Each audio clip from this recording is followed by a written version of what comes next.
공소 및 기자회견문. 제목: 재심조차 무기징역 구형, 공안검찰 웬 말이냐.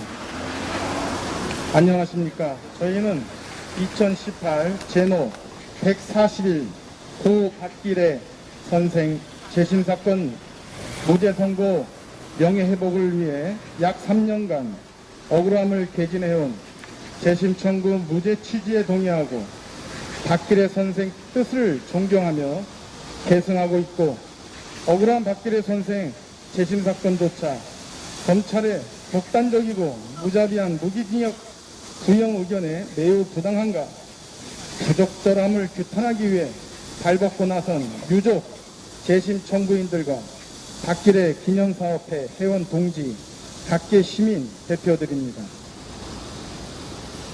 고 박길의 선생은 1926년 가난한 소장농 아들로 태어나서 홀로 주경야독하면서 학문을 익히신 지식인이었고, 1946년 이후에는 몽양 여운현 선생을 도와 건국준비위원회에서 활동을 하셨으며, 1968년에는 조국의 민주화와 평화통일을 위해 민주수호 동지회를 결성하였으며, 군다독재 정권 타도와 민주화 및 조국의 평화적인 통일을 위해 일평생을 바치신 분입니다. 또한 경범죄 한 번 범한 적이 없는 준법 시민으로서 늘 단합을 강조하신 신념 때문에 우리나라의 분단된 현실을 안타까워하셨고, 민주주의 수호와 민족 통일이 그분의 염원이셨습니다. 그렇게 평생 조국의 민주주의 수호와 민족 자주 민주 평화 통일을 위해 헌신하시던 분을 민간인에 대한 수사 권한이 없는 국가권력 군보안사는 1974년 10월 5일 간첩이란 눈명을 씌워 불법 체포 감금한 후 구타, 정기고문, 물고문 등 도저히 견딜 수 없는 생명을 위협한 고문 폭행과 가혹행위로 조작된 받아쓰기 허위 자백을 받아냈고, 서울형사지법 법원은 그 허위 자백을 근거로 하여 박길의 선생께 실시사고합 746호로 사형을 선고하였습니다. 고 박길의 선생은 2012년 1월 13일 세상을 떠났지만, 유족들은 고 박길의 선생의 피맺힌 억울함을 풀어드리는 무죄 선고 명예회복을 위해 2018년 12월 12일 서울 고법 2018 제노 141호로 재심 청구서를 제출하였고, 재판부는 재심 청구가 타당하다고 판단하며 무죄 취지 재심 청구를 그대로 인용해 2020년 5월 6일 재심 개시를 결정했습니다. 검찰은 약 3년 가까이 걸린 박길의 선생 재심 사건 진행 도중에도 무책임한 태도를 일관하며 사건 검토를 제대로 못했다는 이유로 원래 변론을 종결하려 했던 2021년 3월 25일 결심 기일을 지연시켰고, 이어 2021년 5월 18일 결심 공판에서도 또다시 재심 사건 검토가 미진하다는 이유로 구형 의견을 진술하지 않은 채 서면으로 구형 의견을 제출하겠다는 비상식적인 방식으로 재판을 진행하여 재판장이 재심 개시와 재판까지 늦어져 죄송하다고 여러 번 반복해 사과했음에도 불구하고 아랑곳 없이 무소불위 남용과 독선 수법의 형태로 결심기일을 5개월 이상 자의적으로 지연시키며 무죄 취지 재심이 개시된 재판을 매우 부적절하게 방해하고 있습니다. 이후 재심 사건 선고 일주일 남기고도 제출하기로 한 서면 구형 의견서를 제출하지 않다가 선고 6일 전에야 보안사 작성 조서가 증거 능력이 없다 하더라도 피고인 본인 법정 진술로 공소 사실을 인정하였고, 공범자들의 부합된 진술만으로도 유죄가 인정된다 라는 취지로 억울하게 17년 옥고를 치른 박길의 선생께 또다시 무죄 취직 재심 개시에 반하는 천인공노할 무기징역 구형을 논거 없는 2페이지 의견서로 딸랑 제출하며 고 박길의 선생님 유족들을 2번 죽이고 있습니다. 그러나 박길의 선생과 공동 피고인들 진술은 서슬이 시퍼렇던 군 보안사로부터 너 하나 죽어도 표시 안 난다. 죽고 싶지 않으면 불러주는 대로 써라. 라고 협박을 당하고 살인적인 고문 폭행과 가혹행위를 당한 임의성 없는 결과이며 이후 검찰에서조차 고문과 폭행을 당하여 그들이 시키는 대로 강압적으로 작성된 받아쓰기 허위 자백에 불과합니다. 당시 불법 체포 고문 폭행과 가혹행위를 한 군 보안사 수사관들과 수사검사가 원심 법정에 참석하여 신문을 하였기에 피고인들은 당시 공포심이 해소되지 않은 채 또다시 군 보안소로 끌려가거나 보안이 두려워 수사기관에서와 동일한 허위 자백을 할 수밖에 없었던 것이며 박근혜 선생을 비롯한 공동 피고인들의 원심 법정 진술 또한 고문 폭행과 가혹행위로 조작된 임의성 없는 진술이란 점은 재심 사건 기록에도 분명히 나타나 있는 명백한 사실입니다. 이와 같이 피고인들을 불법 체포, 감금, 고문 폭행 및 조작 기소한 본 사건은 1974년 10월 뉴스를 2주간 장식했던 조장명 통역당 재건이 조작 사건인데 불법적이고 위법한 방법을 통해 만들어낸 증거로 피고인들을 처형한 사건이며 사형 집행 2명, 의문사 1명 등 3명이 당시 억울하게 죽고 시실은 자료에 실려 나왔으며 유족은 자살로 파장되는 등 온갖 형용할 수 없는 비극이 벌어진 47년간 피맺히고 한맺힌 사건으로서 박근혜 선생을 비롯한 이 사건 공동 피고인들 및 유족들은 명백한 국가폭력 조작 사건의 피해자들인 것입니다. 그러나 공익의 대변자라 자칭하는 검찰은 과거 정치검사들의 과오를 인정하고 피고인 측에 백배 천배 사죄하여도 모자랄 판에 반성하는 모습은커녕 계속 검토 미진 남용으로 부적절한 재판을 지연하고 농락하며 방해하다가 적반하장격으로 무책임하게 논거 없는 부실한 2페이지짜리의 의견서를 무기징역으로 구형한 것인데 이는 재심을 개시한 재심 개시 결정 및 47년 피맺힌 억울한 피고인 측이 개진한 무죄 취지의 재심조차 또다시 짓밟는 것이고 정의와 공정과는 동떨어진 관행적인 부당한 행위이자 박길의 선생과 유족을 2번 죽이는 만행입니다. 박길의 선생의 본 재심 사건에서 무죄가 선고되어야 이 땅에 양심이 살아있는 것이고 판사들의 양심이 서는 것이야말로 대한민국의 사법부를 살리는 길입니다. 정부와 국가 권력이 잘못한 것이 있다면 당당하게 잘못이 있다라고 사죄하며 무죄를 선고했을 때 그 국가가 안전한 것입니다. 이상 유족 및 동지들과 민주 시민들이 발벗고 나서서 공안 검찰 구형 및 형태 구탄 및 무죄 선고 명예회복 촉구를 위한 유족 재심 청구인 및 민주시민 진정서를 여러 국가기관과 언론 방송사 등에 보내고 이를 알리려고 낭독합니다.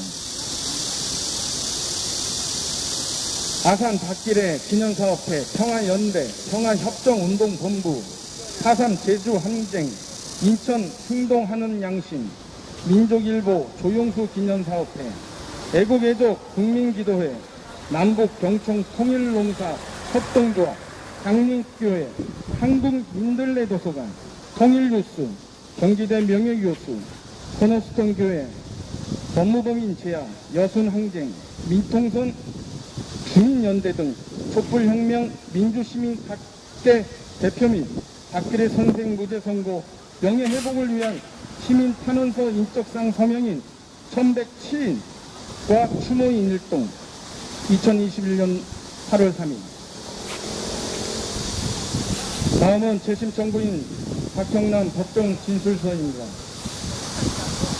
저는 피고인 박길의 차남 박형남입니다. 1974년 당시 저는 초등학교 3학년 10살이었습니다. 군 보안사 사복군인들 20여 명이 살고 있던 집 담을 넘어와 무단으로 2달 동안 집안을 점거한 채 잠복을 하였고 얼마 안 돼서 아버지의 구속 소식을 들었고 결국 아버지는 흰 수위에 수갑과 포승으로 묶인 채 현장 검증을 위해 사법 군인과 검경 관계자들에 따여 집에 오셨습니다. 아버지의 얼굴은 벌겋게 부어 있었고 한쪽 광대뼈는 파랗게 멍자욱이 보였으며 한쪽 입술은 터져 있었습니다. 그 모습은 후에 언론에 공개된 법정 기사 사진에도 비슷한 모습으로 나타나 있습니다. 뿐만 아니라 사형이 선고되고서야 서대문 구치소에서 어머니를 따라 아버지를 면회할 수 있었는데 그때도 아버지의 얼굴은 말이 아니었습니다. 당시 아버지를 존경한다는 담당 교도관이 면회원 어머니에게 비공개적인 자리에서 아버지께서 전해달라 했다며 전한 말은 그동안 심한 육체적 고문이 있었고 잠을 안 재우는 고문으로 허위 자백을 했으며 사형까지 선고될 줄은 전혀 몰랐으니 이래도 죽고 저래도 죽으니 유명한 인권 변호사를 투임해서라도 대법원에 무죄를 항고해야 한다고 구타의 말씀을 전하는 것을 똑똑히 기억합니다. 실제로 면회 당시 아버지께서는 교도관의 만류에도 큰 소리로 아버지는 절대 공산주의나 간첩이 아니다. 나라와 민족을 사랑하고 걱정하는 나라와 민족을 사랑하고 걱정하는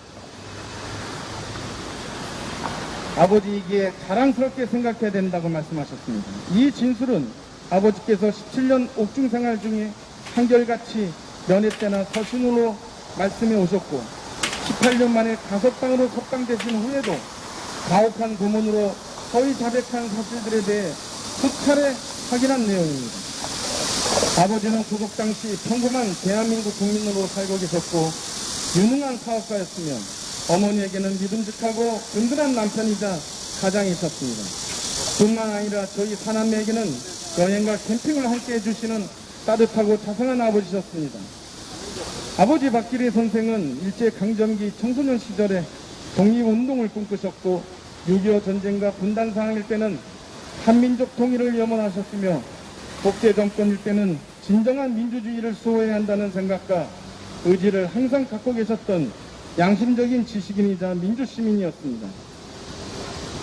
당시 아버지는 일반 시민임에도 군 보안사 군인들에게 불법으로 연행되고 감금된 상태에서 잔인한 고문에 의해 허위자백으로 억울하게 간첩의 누명을 쓰게 되었고 아버지와 저희 가족이 겪은 고통은 처절한 아픔이었습니다.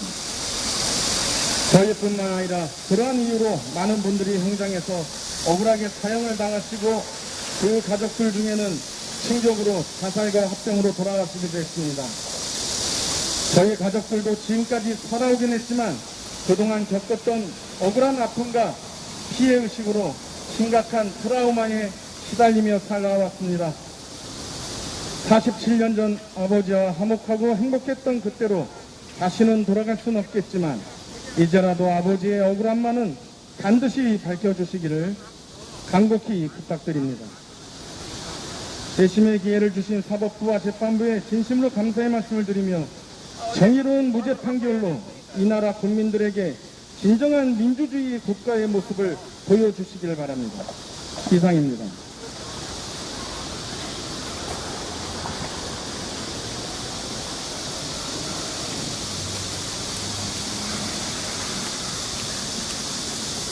책임조차 무기징역구형 공안검찰 왜 말이냐.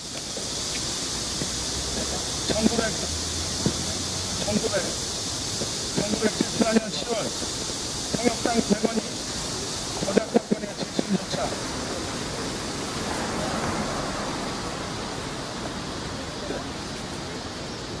17년 5월 7일 박기래 선생과 과거 군보안사가 불법 재판 감금, 고문 폭행과 가혹행위, 허위자백을 통해 조작 기소한 불법 수사 반성커녕 선거 6일 전 무기징역을 구형한 천인공로할 공안검찰 규탄한다.